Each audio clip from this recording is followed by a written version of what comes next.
Friend, सब्ज़ी tasty बनाने के लिए एक अहम रोल पकाने का भी होता है। अगर सब्ज़ी आप स्लो आंच में पकाएंगे तो ज़्यादा टेस्टी बनेगी, और अगर आप उसको तेज़ आंच में पकाते हैं, सब्ज़ी हो या दाल हो, कुछ भी बनाएंगे तेज़ आंच में पका देंगे तो उसका टेस्ट चेंज हो जाता है, उतनी ज़्यादा टेस्टी नहीं बनती है।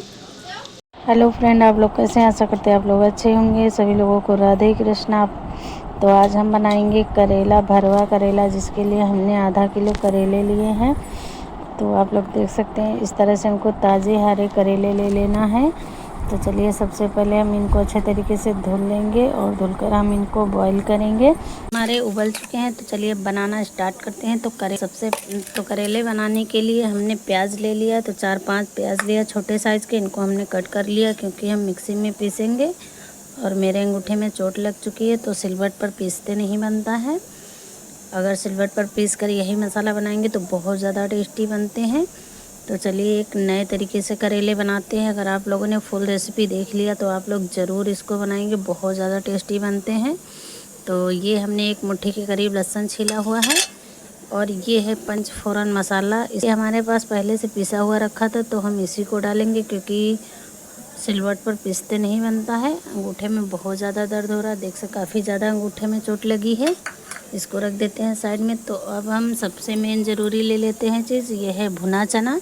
तो फ्रेंड, अगर आप लोगों को कुछ अलग और यूनिक टेस्ट में खाना, तो आप भुने चने के करेले एक बार ज़रूर बनाइएगा, बहुत टेस्टी बनते हैं। और अगर भुने चने आपके पास नहीं हैं तो आप बेसन ले सकते हैं, और बेसन को अच्छे तरीके से भूनेंगे। जैसे जिस तरह से ये चना भुना जाता है बिल्कुल उसी तरह से भुनना है। बेसन जलाना नहीं है, अच्छी सी खुशबू आने लगेगी तभी हम उसको उतारेंगे, गैस से हटाएंगे, वरना हम अच्छे से भूनेंगे तभी इतना टेस्टी बनता है। तो चलिए, ये हमने लिया है 2 मुट्ठी से ऊपर ही होंगे, और आधा किलो हमारे करेले हैं, यानी 500 ग्राम। तो चलिए अब हम इन सारी चीज़ों को पहले मिक्सी जार में पीसेंगे। बीज निकाल लेंगे। अगर आप बीज खाते हैं तो आप डाल सकते हैं, वरना बीज निकाल भी सकते हैं। यानी तो फ्रेंड, प्याज और करेले के बीज हमने पीस लिया, तो हमको इसी तरह से दरदरा पीसना, आप लोग देख सकते हैं। और ये हमने लहसुन भी दरदरा पीस लिया है, इसी तरह से रखेंगे। तो हल्का सा खड़ा मसाला रहता है तभी करेले वगैरह ज़्यादा टेस्टी बनते हैं। तो ये देख सकते हैं, ये हमने चना पीसा है, तो इसको हम बिल्कुल बेसन जैसा पीसेंगे। तो ये भुना है तो हम इसको नहीं भूनेंगे, और ये लहसुन प्याज हम भून लेते हैं। तो चलिए, करेले का मसाला भूनने के लिए हम सबसे पहले तेल ले लेंगे। तो तेल हम सरसों का लेंगे, 1 चम्मच हमने तेल लिया है। बड़े फ्रेंड, लहसुन को अच्छे तरीके से पका लेंगे। फ्रेंड, लहसुन हल्का सा पक चुका है, तो हम इसमें प्याज भी डालते हैं, और इसको तो अब हम दोनों चीज़ें अच्छे तरीके से भून लेंगे। तो अब हम साथ में हल्दी भी डाल देंगे, और हल्दी भी साथ में भून लेंगे क्योंकि हल्दी कच्ची रहती है।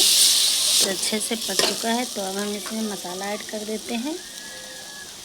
तो जो हमने मसाला लिया था, तो हम मसाला डाल देंगे। हम इसमें 2 से ढाई चम्मच डालेंगे आमचूर पाउडर। अगर आमचूर पाउडर नहीं है तो आप नींबू भी डाल सकते हैं।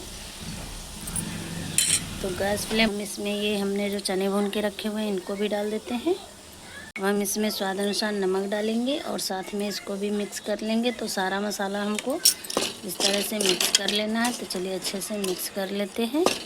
तो फ्रेंड, देख सकते हैं ये मसाला हमारा बन चुका है, बहुत ही अच्छा मसाला बना हुआ है, और सारी चीज़ें इसमें परफेक्ट हैं। मैंने टेस्ट करके भी देख लिया है। तो आपको टेस्ट ज़रूर कर लेना है, नमक वगैरह कम नहीं होना चाहिए, जितना आप खाते हैं उतना होना चाहिए। तो खट्टे खट्टे करेले तो वैसे भी खट्टे खट्टे बनते हैं। तो अब हम एक एक करके इस तरह से करेले में मसाला भर लेते हैं। तो इस तरह से हम दबा दबा के भरेंगे, और बहुत ज़्यादा हमको तेल में मसाला गीला नहीं करना है, वरना मसाला बाहर निकलने लगेगा पकाने के टाइम पर। अगर इस तरह से बनाएंगे तो मसाला बिल्कुल भी बाहर नहीं निकलेगा। आप चाहे जैसे इसको पकाइए अलट पलट कर, तो मसाला नहीं निकलता है। इस रेसिपी को ट्राई करें, बहुत अच्छी रेसिपी है। और अगर आप लोगों को रेसिपी पसंद आती है तो आप लोग लाइक शेयर ज़रूर करें, और प्यारा सा कमेंट करके भी बताएं आप लोगों को रेसिपी कैसी लगी। तो फ्रेंड, देख सकते हैं सारे करेले हमने इस तरह से भर लिया। जो हमने बीच से कट किया था इसको भी इस तरह से भर लिया है। तो चलिए अब हम इनको कढ़ाई में रख देते हैं एक एक करके। जिसमें हमने मसाला भुना इसी में हम थोड़ा सा तेल ले लेंगे पहले, और हम इस तरह से करेले सेट करके रख देंगे। तो इस तरह से हमको रखना है, जिससे करेले से हम रखेंगे जिससे करेले बराबर पके और जले भी ना, अच्छे से पके भी। तो चलिए इस तरह से हम अच्छे से इनको सेट कर देते हैं। तो अब हमने इस तरह से रख दिया है, तो अब हम इसके ऊपर इस तरह से फिर से तेल डालेंगे। करेले के ऊपर हमको डालना है। तो फ्रेंड अब हमने गैस जला दिया और गैस हम बिल्कुल लो फ्लेम पर रखेंगे और धीमे धीमे इनको हम 7 से 8 मिनट पका लेंगे। 7 से 8 मिनट में बहुत ही अच्छे तरीके से पक जाते हैं। तो ढककर हम इनको 7 से 8 मिनट पका लेंगे। आप लोग देख सकते हैं पकना भी शुरू हो चुके हैं। हम इनको ढककर 7 से 8 मिनट पका लेते हैं। इस तरह से ढक देंगे। 4 मिनट हो चुके हैं, तो अब हम इनको पलट देते हैं। इस तरह से हमको पलटना, आप लोग देख सकते हैं, और बहुत ज़्यादा जलाना नहीं है। इस तरह से हम पकाएंगे। अगर जला देंगे तो इनका टेस्ट अच्छा नहीं लगता। तो हम इनको साइड में कर देते हैं, और जो इधर थे तो जिनमें तेल नहीं पहुंचा है तो उनको हम बीच में कर देते हैं इस तरह से, और इनको हम साइड में कर देते हैं और पकाते हैं। फ्रेंड, सब्ज़ी टेस्टी बनाने के लिए एक अहम रोल पकाने का भी होता है। अगर सब्ज़ी आप स्लो आंच में पकाएंगे तो ज़्यादा टेस्टी बनेगी, और अगर आप उसको तेज़ आंच में पकाते हैं, सब्ज़ी हो या दाल हो, कुछ भी बनाएंगे तेज़ आंच में पका देंगे तो उसका टेस्ट चेंज हो जाता है, उतनी ज़्यादा टेस्टी नहीं बनती है। बहुत ही कम तेल में करेले बनाए, आप लोग देख सकते हैं बहुत ही अच्छे से पक चुके हैं।